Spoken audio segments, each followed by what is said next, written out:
Hi hello welcome to BRK education. నేను మీ కీర్తి. ఈరోజు మనతో పాటు ఉన్నారు certified career councillor, 6 years experience in career counselling. ఇప్పటి వరకు 1000+ స్టూడెంట్స్ అండ్ ప్రొఫెషనల్స్ కి గైడెన్స్ చేసిన వివి శ్రీనివాస్ గారు మనతో పాటు ఉన్నారు. సార్ని అడిగి మనకున్న డౌట్స్ క్లారిఫై చేసుకుందాం. నమస్కారం సార్. నమస్కారం అండి. 8th, 9th, 10th స్టేజ్ నుంచి ఆల్ ఆర్ చిల్డ్రన్ లైఫ్ లో పేరెంట్స్ పాత్ర ఎంత వరకు అవసరం అవుతుంది? డెఫినెట్గా. సపోజ్ మీ ఇంట్లో ఒక గార్డెన్ ఉంది అనుకోండి, మీరు ఒక సీడ్ సో చేస్తారు.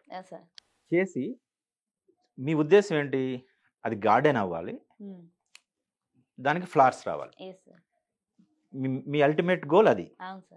కానీ విత్తనం వేసి వదిలేశారు అనుకోండి, ఏమవుతుంది?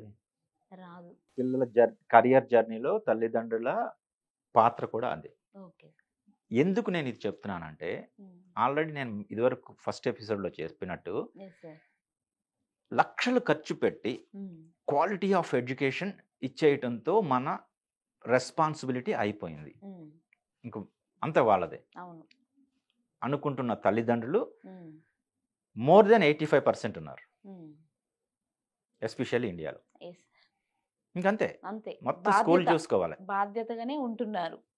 కానీ ఇందాక చెప్పినట్టు మీరు ఒక విత్తనం వేసి అది ఆటోమేటిక్గా మీకు ఫ్లవర్స్ ఇవ్వాలి అంటే nurturing is very very important.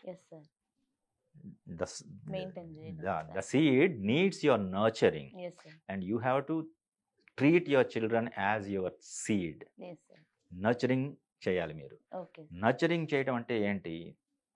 ఎప్పుడైతే మీరు ఎడ్యుకేషన్ ప్రొవైడ్ చేస్తున్నారో వాళ్ళ కెరియర్లో టువర్డ్స్ విచ్ డిరెక్షన్ వాళ్ళు వెళ్ళాలనేది మీరు తెలుసుకోవాలి.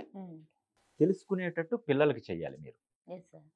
చాలామంది స్టూడెంట్స్ని మీరు అడిగారు అనుకోండి, మాకేం తెలియదు సార్, మా పేరెంట్స్ ఏం చెప్తే అది ఇదే చెప్తారు. అది తప్పు. వాళ్ళకి ఎక్స్ప్లోజర్ ఇవ్వాలి. మీరు 8th నుంచే స్టార్ట్ చేయాలి. ఇలాంటి కెరియర్స్ ఉంటాయి, డిఫరెంట్ కెరియర్స్ ఉంటాయి, డిఫరెంట్ ఆక్యుపేషన్స్ ఉంటాయి. నీ ఇష్టం ఏంటి, ఏం చేద్దాం అనుకుంటున్నావు? నువ్వు ఎన్నిసార్లు అడిగినా స్టూడెంట్ ఒకటే చెప్తాడు, నాకు తెలియదు డాడీ, నాకు తెలియదు మమ్మీ, మీరు ఏం చెప్తే అది. ఫస్ట్ ఆ మైండ్ సెట్ నుంచి బయటికి తీసుకురావాలి. తీసుకొచ్చి రీసెర్చ్ ఎలా చేయాలో నేర్పాలి వాళ్ళకి. ఆ చేసే ప్రాసెస్లో మీరు స్టూడెంట్స్తో పాటు తల్లిదండ్రులు కూడా టైం స్పెండ్ చేయాలి. ఎప్పుడు అవకాశం వస్తే అప్పుడు ఎక్కువసేపు స్టూడెంట్స్తో తల్లిదండ్రులు, అంటే చిల్డ్రన్తో తల్లిదండ్రులు మాట్లాడుతూ ఉండాలి. కెరియర్ డిస్కషన్స్ జరగాలి. కెరియర్ డిస్కషన్ అంటే చాలా మంది తల్లిదండ్రులు హోంవర్క్ చేసావా, క్లాసులో ఏం చెప్పారు, అంతవరకే. అప్పుడు పిల్లలు మెంటాలిటీ ఎలా ఉంటుందంటే, సో నెక్స్ట్ మా పేరెంట్స్ అడిగే క్వశ్చన్ నాకు ఇదే. డైనింగ్ టేబుల్ దగ్గరికి వెళ్ళినప్పుడు కానీ, లేకపోతే హాల్లో కూర్చున్నప్పుడు కానీ, ఇవి రెండు. కాబట్టి ఈ 2 క్వశ్చన్స్కి ఆన్సర్ రెడీగా పెట్టుకుంటారు. అంటే ఏంటి? హోంవర్క్ ఫినిష్ చేసి ఉంచుతారు, స్కూల్లో ఏం జరిగింది అనేది ఇన్ఫర్మేషన్ రెడీగా పెట్టి ఉంచుతారు. అది అందరూ చేసే పనే, కానీ అది సరిపోదు. ఇంకా డిస్కస్ చేయాలి. వాళ్ళకి కెరియర్ గురించి డిస్కస్ చేస్తూ ఉండాలి. వరల్డ్ ఎలా ఉందో చెప్తూ ఉండాలి. ఎలాంటి ఆప్షన్స్ ఉన్నాయో చెప్తూ ఉండాలి. ఎలాంటి ఆప్షన్స్ ఉన్నాయో చెప్పాలి, కానీ ఏ ఆప్షన్ నువ్వు తీసుకోవాలో చెప్పకూడదు. మన దగ్గర ఎక్స్ట్రీమ్ ఉంటుంది. మాట్లాడితే ఓన్లీ వాళ్ళ హోంవర్క్, క్లాస్ వర్క్ గురించి మాట్లాడతారు. లేకపోతే ఇది చేయాలి నువ్వు, ఇది చదవాలి నువ్వు, ఇట్లా చదవాలి నువ్వు, ఇలా ఇదంతా వర్కౌట్ అవ్వదు. నర్చరింగ్ అంటే అదే. వాళ్ళకి ఏం కావాలి, వాళ్ళని ఎట్లాగా షేప్ అప్ చేయాలి, వాళ్ళ నీడ్స్ ఏంటి, వాళ్ళు ఎలా ఆలోచిస్తున్నారు, ఏమేం చేస్తున్నారు, దాన్ని మనం ఏ డైరెక్షన్కి తీసుకెళ్ళొచ్చు, ఇలాంటివన్నీ చాలా జాగ్రత్తగా తల్లిదండ్రులు ఎర్లీ స్టేజ్ నుంచి కనుక చేస్తే ఖచ్చితంగా వాళ్ళు ఒక మెచ్యూర్డ్ స్టూడెంట్గా తయారవడానికి ఎక్కువ ఆస్కారం ఉంటుంది.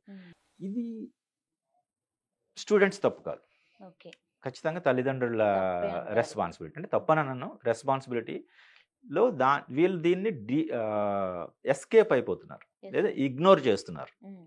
ఎందుకు? అంత టైం లేదు ఎవరి దగ్గర. Very busy. అల్టిమేట్గా end of the day student కన్ఫ్యూజన్లోనే ఉంటాడు, లేదంటే తల్లిదండ్రులు కన్ఫ్యూజన్లోనే ఉంటారు. I will tell you one example, recent example.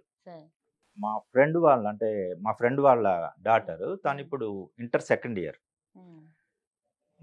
మా మధ్య ఎప్పుడు డిస్కషన్ వచ్చినా సరే ఒకటి చెప్తుండేవాడు ఆయన, ఏంటి మా అమ్మాయిని వాళ్ళ స్కూల్లో, ఇంటర్నేషనల్ స్కూల్ అది, నువ్వు ఇంజనీర్ అవుతావు, నువ్వు సబ్జెక్ట్లో చాలా స్ట్రాంగ్గా ఉన్నావు, డెఫినెట్గా నువ్వు కాన్సన్ట్రేట్ చేయని తనని మోటివేట్ చేశారు. మోటివేట్ చేసి ఎంత మోటివేట్ చేశారంటే తను యాజ్ ఈజ్ అట్లా వెళ్ళి జేఈ మెయిన్స్ క్రాక్ చేసేస్తుంది అనే లెవెల్లో మోటివేట్ చేశారు. ఆ పాప కూడా ఎప్పుడు అదే అనేది, జేఈ మెయిన్స్ క్రాక్ చేసి నేను మంచి కాలేజీలో ఇంజనీర్కి వెళ్తాను, అది ఇది అని. తల్లిదండ్రులు కూడా అదే ఐడియాలో ఉండేవారు అనమాట. మొన్న 2022, 23, 24 5 days జేఈ మెయిన్స్ రాసింది. తను రాసి వచ్చిన తర్వాత తెలిసింది ఆ అమ్మాయికి ఇది నా చాయిస్ కాదు అనేది. ఇప్పుడు ఏం చేస్తుంది అమ్మాయి? ఇంక వేరే ఎంట్రన్స్ ఎగ్జామ్లు ఏమున్నాయో కూడా తెలియదు పాపం ఆ అమ్మాయికి. రైట్? ఈ పేరెంట్ ఎన్నిసార్లు డిస్కషన్ వచ్చినప్పటికి కూడా ఏదో చాలా క్లారిటీ ఉన్నట్టుగానే మాట్లాడుతుండేవాడు అనమాట. ఇప్పుడు హీ ఆల్సో రియలైజ్డ్, అరే లేదు వివి, ఎప్పుడు నువ్వు చాలా బాగా చదువుతావు, ఖచ్చితంగా నువ్వు జేఈ మెయిన్స్ క్రాక్ చేస్తావు. జేఈ మెయిన్స్ క్రాక్ చేయడం అనేది అంత సామాన్యమైన విషయం కాదండి. 12 hours, 13 hours, 14 hours కష్టపడుతున్నారు స్టూడెంట్స్ జేఈ మెయిన్స్ క్రాక్ చేయడానికి. అట్లాంటిది రెగ్యులర్గా ఇంటర్మీడియట్ సిలబస్ చదివేసుకుని జేఈ మెయిన్స్ క్రాక్ చేయడమో, లేకపోతే అలాంటి ప్రెస్టీజియస్ కాంపిటేటివ్ ఎగ్జామినేషన్స్ క్రాక్ చేయడం అనేది student alone cannot be possible. ఇక్కడ parents involvement, parents guidance, parents support, ప్రతి నిమిషం పేరెంట్స్ స్టూడెంట్ వెనక ఉండాలి. అంటిల్ ఆ జేఈ మెయిన్సో లేకపోతే నీట్ అనే ఎగ్జామో లేకపోతే ఏ ఎగ్జామ్ అయితే వాళ్ళు టార్గెట్ చేసుకున్నారు. ఈ కేసులో ఏమైంది పాపం పాపకి, కాలేజీలో ఏం చెప్పారో తను అది నమ్మేసింది, తను ఏది నమ్మారో పేరెంట్స్ కూడా అది ఓకే అనుకున్నారు. ఇక్కడ పేరెంట్స్ ఇన్వాల్వ్మెంటే లేదు. పేరెంట్స్ కేరింగ్ అంటే నా ఉద్దేశం వేరే కాదు, తన్ని గైడ్ చేయటం. కానీ ఆ గైడ్ చేసే ప్రాసెస్లో ఆ కాలేజ్ వాళ్ళు ఎట్లా ఈ అమ్మాయి జేఈ మెయిన్స్ క్రాక్ చేయగలుగుతుంది అని చెప్తున్నారు. దానికి ఒక బేస్ ఉండాలి కదా, ఒక స్టాట్స్ ఉండాలి కదా. లేదంటే ప్రతి ఒక్కరూ 15 hours కష్టపడవలసిన అవసరం లేదు కదండి జేఈ మెయిన్స్ కానీ నీట్ కానీ క్రాక్ చేయాలంటే. ఇక్కడ ప్రాబ్లం ఏంటంటే మీరు సబ్జెక్ట్లో ఎక్స్పర్ట్ అయినంత మాత్రాన ఇలాంటి ఎంట్రన్స్ ఎగ్జామినేషన్లు క్రాక్ చేయలేరు. దాని అంతటికి వేరే ప్రాసెస్ ఉంటుంది, వేరే అప్రోచ్ ఉంటుంది. అది స్టూడెంట్ కంటే ముందు ఎవరికి తెలియాలంటే నేను చెప్పేది తల్లిదండ్రులు తెలుసుకోవాలి. ద మూమెంట్ ఆ పాపకి కాలేజీలో నువ్వు చాలా తెలివైన దానివి, నువ్వు జేఈ మెయిన్స్ క్రాక్ చేయగలవు అని చెప్పినప్పుడు పేరెంట్స్ అలర్ట్ అవ్వాలి. ఎట్లా చెప్తున్నారు, వాట్ ఈస్ ద బేస్, ప్రతిదానికి ఒక బేస్ ఉండాలి అనేది తెలుసుకోవటం లేదు. పేరెంట్స్కి ఒక హ్యాపీ, స్కూల్లో మన పిల్లల్ని నువ్వు బాగా చదువుతున్నారా అన్నారు అనుకోండి, parents feel happy. But that's not sufficient. Proper guidance ఉండాలి, ప్రాపర్ ప్లానింగ్ ఉండాలి. మీరు జేఈ మెయిన్స్ కానీ నీట్ లాంటి ప్రెస్టీజియస్ ఎంట్రన్స్ ఎగ్జామినేషన్ క్రాక్ చేసిన ఏ స్టూడెంట్స్ తోటి అయినా మాట్లాడండి, ఒక ప్రాపర్ ప్లానింగ్ ఉంటుంది వాళ్ళ దగ్గర. ప్రాపర్ ప్లానింగ్, మార్నింగ్ లేచిన దగ్గర నుంచి ఈవినింగ్ వాళ్ళు మళ్ళీ బెడ్ వరకు వెళ్ళేంత వరకు కూడా అబ్సల్యూట్ ప్రాసెస్ ఉంటుంది, ప్లానింగ్ ఉంటుంది. దాన్ని ఎట్టి పరిస్థితుల్లోనూ వాళ్ళు డీవియేట్ అవ్వరు. దీనికి ఎవరైతే పేరెంట్స్ 100% సపోర్ట్ ఇస్తారో అలాంటి పిల్లలు మాత్రమే ఇలాంటి కాంపిటేటివ్ వరల్డ్లో నెగ్గుకు రాగలుగుతున్నారు. లేకుండా ఊరికినే మ్యాథ్స్ చాలా స్ట్రాంగ్ ఉన్నాడు, ఫిజిక్స్ స్ట్రాంగ్ ఉన్నాడు, కెమిస్ట్రీ స్ట్రాంగ్ ఉన్నాడు అంటే నువ్వు సబ్జెక్ట్లో 100కి 100 తెచ్చుకోవడానికి మాత్రమే ఆ స్ట్రాంగ్నెస్ ఉపయోగపడుతుంది. కానీ competitive examinations like JEE mains, advanced, NEET, లేదంటే ఐఐఎంస్ ఎంట్రన్స్ ఎగ్జామినేషన్స్కి అడిషనల్ స్కిల్స్ చాలా అవసరం. అడిషనల్ స్కిల్స్తో పాటు మీ attitude is very very important. అది పాపం స్టూడెంట్స్కి తెలియదు, తల్లిదండ్రులు తెలుసుకోవాలి. తల్లిదండ్రులు తెలుసుకోవాలి, తల్లిదండ్రులు పిల్లలకి చెప్పాలి ఎట్లా ఉంటే నువ్వు అది క్రాక్ చేయగలవు. ఓన్లీ బయాలజీలో నేను టాప్ కదా అని డాక్టర్ అయిపోతానంటే it doesn't happen. That's how parents అంత కేర్ తీసుకుంటే పిల్లల సక్సెస్కి వాళ్ళ రెస్పాన్సిబిలిటీ అనేది ఫుల్ఫిల్ అవుతుంది. Otherwise it is very impossible, very impossible. Simple nurturing. మీరు ఎంత జాగ్రత్తగా వాళ్ళతో పాటు ఉండి ట్రావెల్ చేస్తే వాళ్ళ సక్సెస్ అంత తొందరగా వస్తుంది. లేదనుకోండి డీవియేట్ అయిపోతూ ఉంటారు. ఎందుకంటే దే ఫీల్ లైక్ లాస్ట్.